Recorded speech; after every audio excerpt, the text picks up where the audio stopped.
పిలిచెరా వరుణ వరదై పలకరా ఆకాశాన్ని ఇలా దించరా కురిసేవానగా మారని యాతన తీర్చగా మాతల రాతలు మార్చగా ఈ జలయజ్ఞము సాక్షిగా తలనే వంసరా మహారాజు తానే సమిధల్లె మారి నిలువెల్లా వెలిగెరా భోగాన్ని విడిచి త్యాగాన్ని వలచి తాపసిగా నిలిచెరా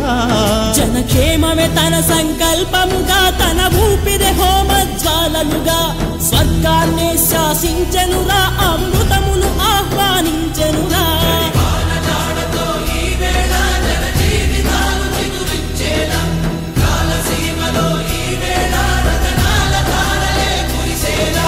గల్లు గల్లు మని సిరిము వల్లే చినుకే చేరగా జల్లు జల్లు మని పులకింతల్లు పుడమే పాడగా హరివిల్లు ఎత్తి కరిమబ్బు వాన బాణాలే వేయని నిలువ